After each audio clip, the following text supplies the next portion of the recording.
हम करेंगे बारिश की आफत की। कांकेर में बारिश से हालात बिगड़ चुके हैं। यहां की दो तस्वीरें आपको दिखाते हैं। पहली तस्वीर में आप देख सकते हैं किस तरह लोग अपनी जान को जोखिम में डाल रहे हैं, नदी नालों को पार कर रहे हैं। जिले में लगातार हो रही बारिश से बाढ़ जैसे हालात पैदा हो चुके हैं। तो दूसरी तस्वीर टीकमगढ़, माफ कीजिएगा, टीकाकरण गए स्वास्थ्य कर्मचारी भी यहां पर फंस गए, जिनको ग्रामीणों ने डैम पार कराया। ये तो तस्वीरें आपके सामने, खतरे में जान है, आफत आ चुकी है। बारिश की वजह से नदी नाले उफान पर आ चुके हैं और फिर भी लोग जान जोखिम में डाल करके रास्ते पार कर रहे हैं, नदी नाले पार कर रहे हैं। कभी भी बड़ा हादसा हो सकता है। लगातार चेतावनी भी प्रशासन की तरफ से दी जा रही है कि सावधान रहें, जहां ज्यादा पानी का बहाव हो, ज्यादा पानी हो, वहां पर ना जाएं, जान को खतरे में ना डालें।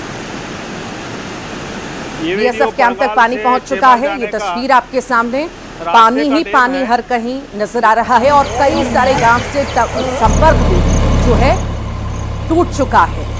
हालात लगातार बिगड़ते जा रहे हैं। तेज बारिश हो रही है हर जगह पर। छत्तीसगढ़ के हर जिले में मानसून पूरी तरह से अपने शबाब पर है और नदी नाले उफान पर आ चुके हैं। गली मोहल्ला सड़क सब जगह पानी ही पानी है। और कहीं ना कहीं हम तस्वीरें ये भी देख रहे हैं कि नदी नालों को पार करते लोग नजर आ रहे हैं, जहां पर जान आफत में फंसी हुई है, पर लोग मानने को तैयार नहीं हैं। यहां से फिर भी ऐसे रास्तों से निकल रहे हैं जहां जान पर ये भारी पड़ सकती है। ये तस्वीर आपके सामने।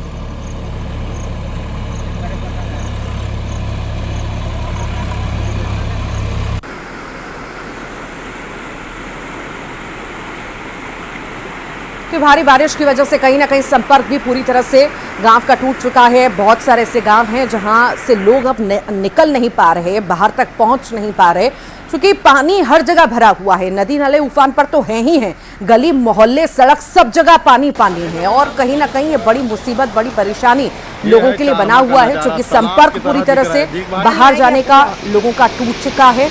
दुकानों में पानी भर गया है, लोगों के घरों में पानी भर रहा है और ये बड़ी परेशानी कहीं ना कहीं पैदा कर रहा है, क्योंकि रोजमर्रा की जिंदगी में बाहर लोगों का निकलना जरूरी है। कामकाज पे लोग जाते हैं, बाहर निकलते हैं, पर ये मुसीबत में कहीं ना कहीं बारिश इस बार डाल रही है। हर जगह पानी पानी भर चुका है और लोग फिर भी कहीं ना कहीं खतरा मोल ले रहे हैं। और इस तरह की तस्वीरें लगातार हम देख भी रहे हैं कि किस तरह से लोग जान अपनी जोखिम में डाल रहे हैं।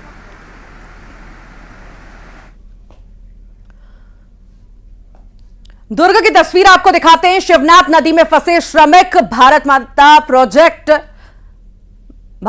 प्रोजेक्ट के तहत काम कर रहे थे। एसडीआरएफ की टीम मौके पर पहुंची, सभी को सुरक्षित निकाला।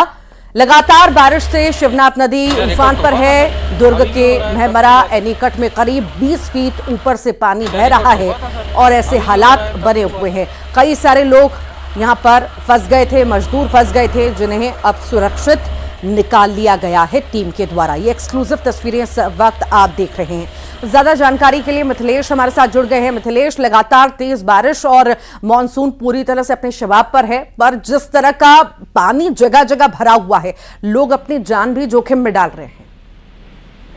बिल्कुल, लगातार बारिश हो रही है। अभी कुछ समय पहले तक बारिश हो नहीं रही थी तो लोगों की काफी परेशानी बढ़ी हुई थी, लेकिन अब बारिश हो रही है तो भी परेशानी बढ़ गई है और ऐसी हालात जो है वो दुर्ग में नजर आ रहे हैं। दुर्ग की प्रमुख नदी कहलाती है शिवनाथ नदी, जहां पर जलस्तर एकाएक बढ़ गया है। चूंकि एक जलाशय से भी पानी छोड़ा गया है, 36,000 क्यूसेक पानी छोड़ा गया है, तो इस वजह से वैसे ही पानी बढ़ गया और लगातार बारिश होने के कारण ये दुगना प्रभाव इसमें नजर आ रहा है। आसपास के जितने भी गांव हैं तो वहां पर मुनादी करवाई जा रही थी, क्योंकि ये तय था कि वहां पर शिवनाथ नदी में बाढ़ आ सकती है, इसलिए लोगों को पहले ही सतर्क किया जा रहा था। लेकिन उसी बीच में देखिए आज फिर बाढ़ आई है। वहां पर भारतमाला प्रोजेक्ट एक तैयार हो रहा है, जिसमें श्रमिक काम कर रहे थे। वो करीब 10 श्रमिक वहां पर बाढ़ में फंस गए।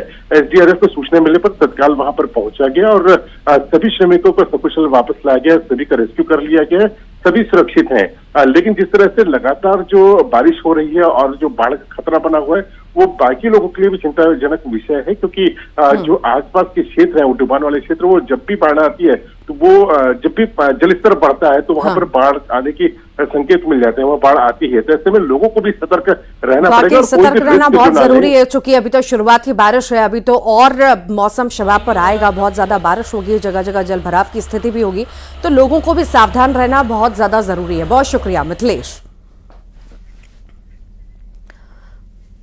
गरियाबंद में भी बारिश से हालात बिगड़ चुके हैं। 36 गांवों का जिला मुख्यालय से संपर्क टूट चुका है। देवभोग इलाके में बैलाट नाला उफान पर है। पानी के तेज बहाव में लोग नाले को पार करते नजर आए। यहां प्रशासन ने जवान को तैनात किया। वहीं दूसरी तस्वीर गरियाबंद की आप देख रहे हैं, जहां पर जोरदार बारिश हुई और जिले के 10 से ज्यादा गांवों में ब्लैक आउट हो चुका है। इन गांवों में 48 घंटे से ज्यादा समय से बत्ती गुल है। तेज बारिश के बाद गांवों में बिजली कटने की वजह से ग्रामीणों में नाराजगी भी है। पांडुका थाना क्षेत्र के आधा दर्जन से अधिक गांवों में लाइट नहीं है। दूसरी तरफ विद्युत विभाग इस मुद्दे पर अभी कुछ भी बोलने से इनकार कर रहा है।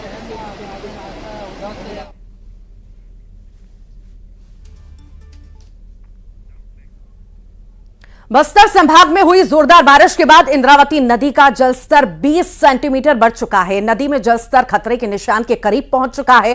झमाझम बारिश के बाद बस्तर संभाग से होकर बहने वाले सभी नदी नाले उफान पर हैं, जिसे देखते हुए वाटरफॉल के नजदीक सेल्फी लेने पर रोक लगा दी गई है।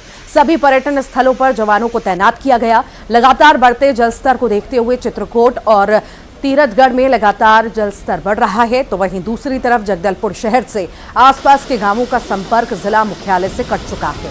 हाटगुड़ा, धुरगुड़ा, भाटागुड़ा, तुरेनार, रामपाल और बस्तर से सांसद का गांव कलचा भी शहर से कट गया है।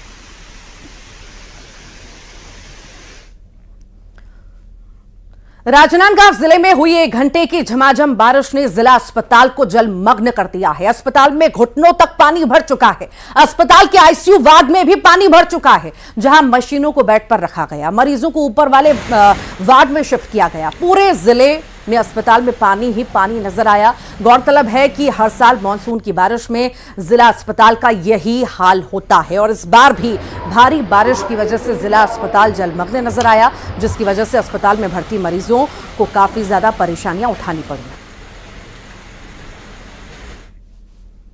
तो वहीं दंतेवाड़ा में भारी बारिश का कहर है। गीदम के हारम में वार्ड नंबर 6 में छात्रावास के पीछे बरगद का पेड़ गिरा।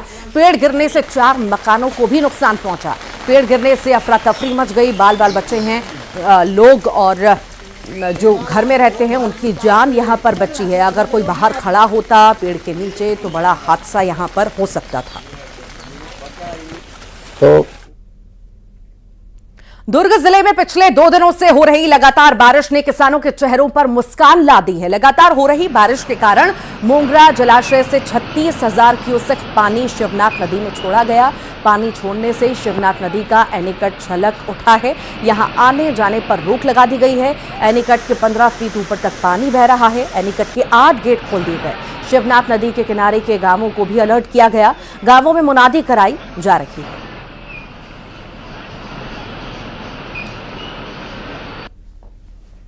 बालोद की तस्वीरें आपको दिखाते हैं। नाले में डॉक्टर डूबा है। कार सहित बहते नाले में डॉक्टर डूब गया। पानी में डूबने से डॉक्टर की मौत हो गई। तेज रफ्तार कार बेकाबू होकर नाले में जा गिरी। ग्रामीण चिकित्सा सहायक के पद पर ये डॉक्टर काम करता था। नाम था थनेश साहू। 23 जुलाई को जन्मदिन से 2 दिन पहले डॉक्टर की मौत हुई है।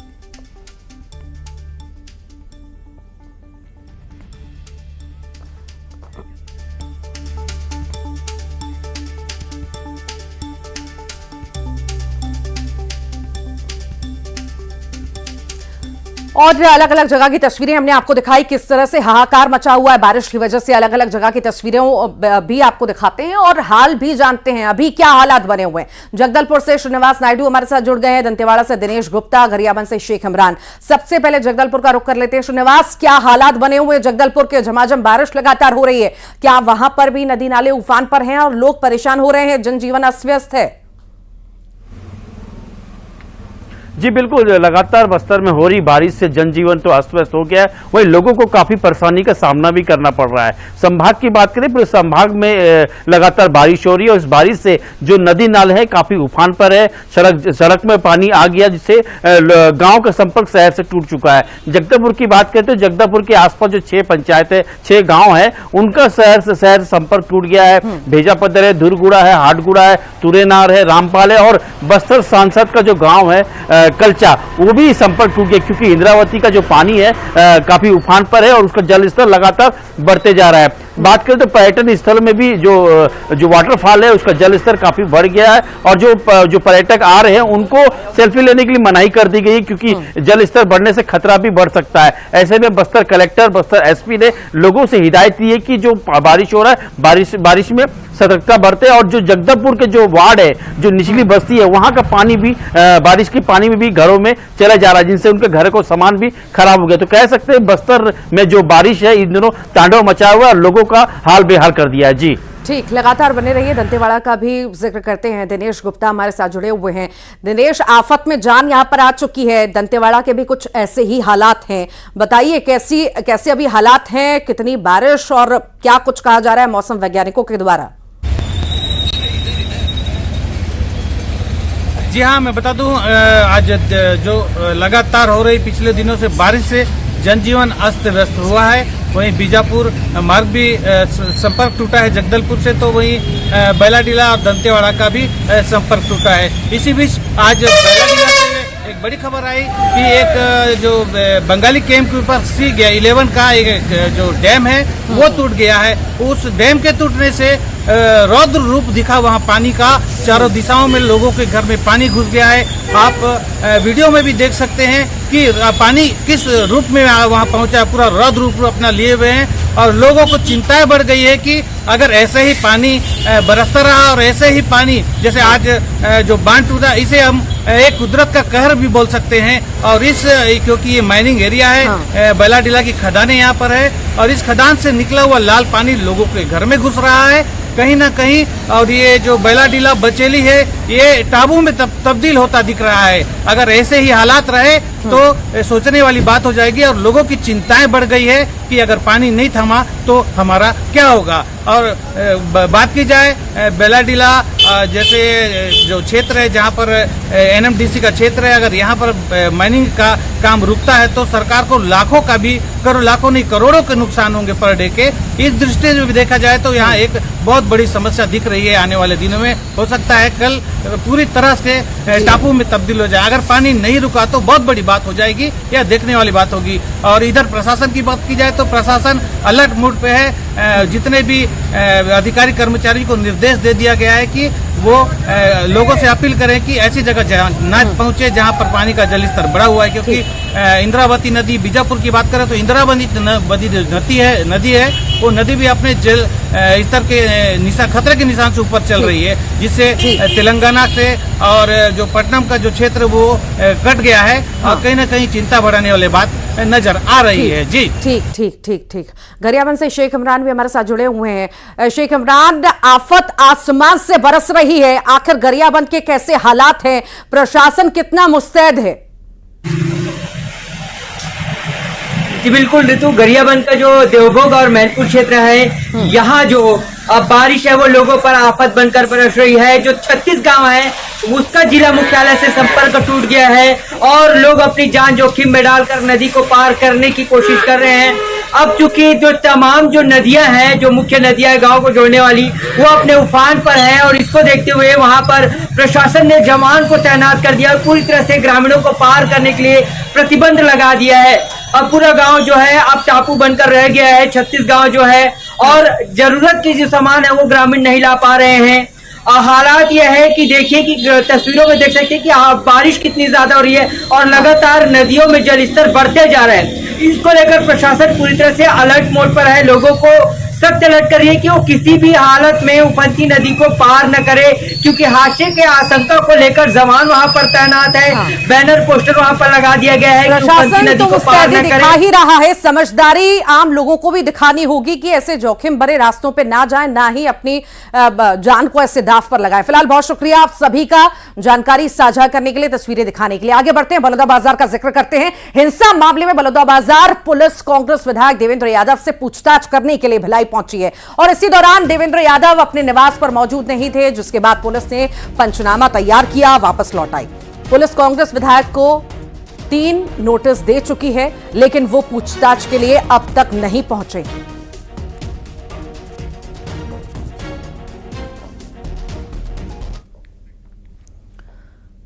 रायपुर में कारोबारी की कार पर फायरिंग हुई है और इसी मामले में पुलिस ने 6 आरोपियों को गिरफ्तार किया। आरोपियों की गिरफ्तारी हरियाणा और झारखंड से हुई है। बताया जा रहा है कि हरियाणा का अमनदीप वाल्मीकि वारदात का मास्टरमाइंड है। पकड़े गए आरोपियों में वो भी शामिल है। बताया यह भी जा रहा है कि इन आरोपियों ने ही शूटर्स को बाइक और सिम दिलवाई थी। हालांकि अभी तक शूटर्स का पता नहीं चल सका है। 13 जुलाई को पीआरए कंस्ट्रक्शन के महावीर चौक रिंग रोड स्थित दफ्तर में फायरिंग हुई थी। तेलीबांधा में यह गोलीकांड हुआ था।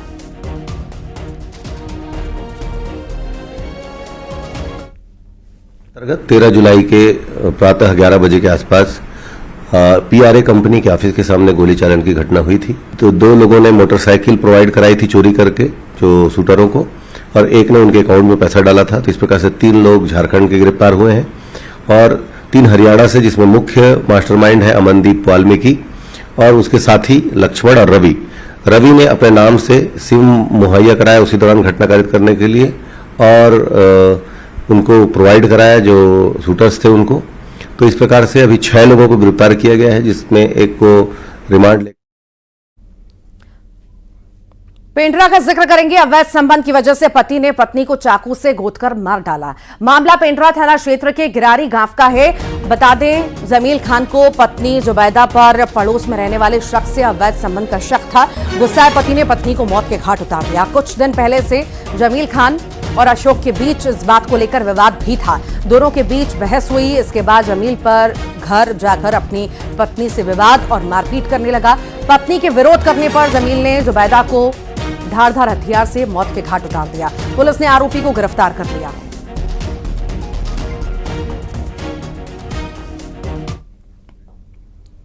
बिलासपुर में डायरिया और मलेरिया रोजाना कहर बरपा रहा है। जिले में मलेरिया के 34 एक्टिव केस और डायरिया के 548 केस मिले हैं। मलेरिया से 4 की मौत हो चुकी है, तो वहीं डायरिया से 1 की जान गई है।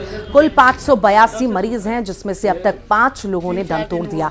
मलेरिया प्रभावित गांवों में स्थिति और ज्यादा बिगड़ती जा रही है। कोटा मलेरिया का हॉटस्पॉट बन चुका है। यहां 34 मरीज हैं, जिसमें 4 की मौत हो गई। कोटा में डायरिया के 70, बिल्हा में डायरिया के 20, मस्तूरू में डायरिया के 30, सकरी में 150, रतनपुर में 208, बिलासपुर शहर में 70। तो वहीं कलेक्टर ने अधिकारियों को झोलाछाप डॉक्टरों पर कार्रवाई के निर्देश भी दिए।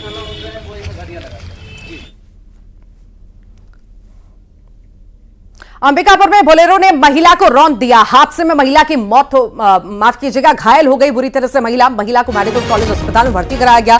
सड़क किनारे खड़ी गाड़ियों को भी टक्कर मारी गई। नशे में ये ड्राइवर धुत बताया जा रहा है। हादसे के बाद से ड्राइवर फरार है। सीजी सेट की परीक्षा की वजह से भीड़ लगी हुई थी। कोतवाली थाना इलाके की यह घटना बताई जा रही है।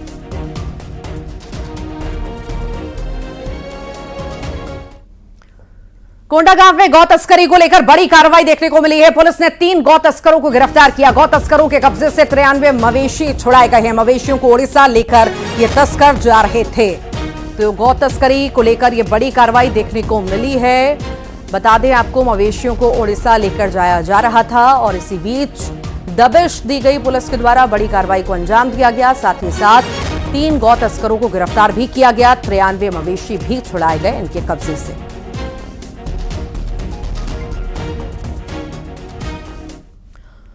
दंतेवाड़ा में नक्सली ने सरेंडर किया है। 5 लाख के इनामी नक्सली का आत्मसमर्पण सामने आया। गंगालूर एरिया कमेटी में सक्रिय था। अब तक 190 इनामी सहित 851 नक्सलियों का सरेंडर हो चुका है। लगातार जो है अभियान से ये नक्सली जुड़ रहे हैं, आत्मसमर्पण कर रहे हैं। इनकी संख्या लगातार बढ़ रही है और इसी बीच 5 लाख के नक्सली जिसने कई वारदातों को अंजाम दिया था, उसने अब सरेंडर किया है।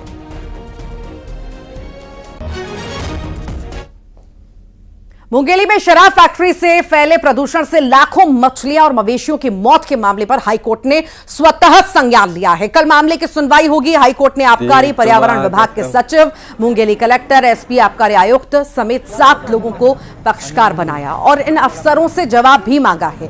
न्यूज 18 की टीम ने ग्राउंड जीरो पर पहुंचकर मामले का खुलासा किया था। शराब फैक्ट्री से निकलने वाली घटिया क्वालिटी की स्पिरिट को शिवनाथ नदी में बहाया जा रहा था।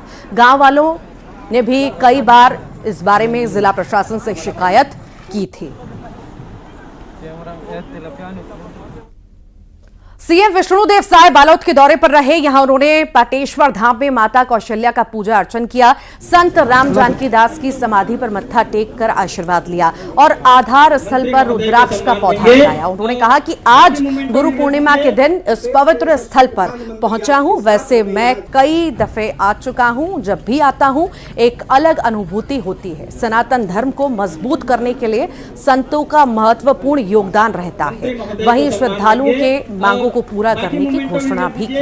तो देश के यशस्वी प्रधानमंत्री आपके साथ हमें यहाँ छत्तीसगढ़ वासियों को गुरु पूर्णिमा की बहुत बहुत बधाई देता हूँ, उनको अभिनंदन करता हूँ। और मैं गुरु पूर्णिमा के दिन कई जगह संतों के बीच में जाता हूँ उनका आशीर्वाद लेने, और आज यहाँ पहले पाटेश्वर धाम आए हैं। यहाँ पूज्य राम जानकी दास जी का आशीर्वाद लिए हैं, पूज्य राम बालक दास जी का आशीर्वाद लिए हैं, और हमारे प्रदेश में सनातन धर्म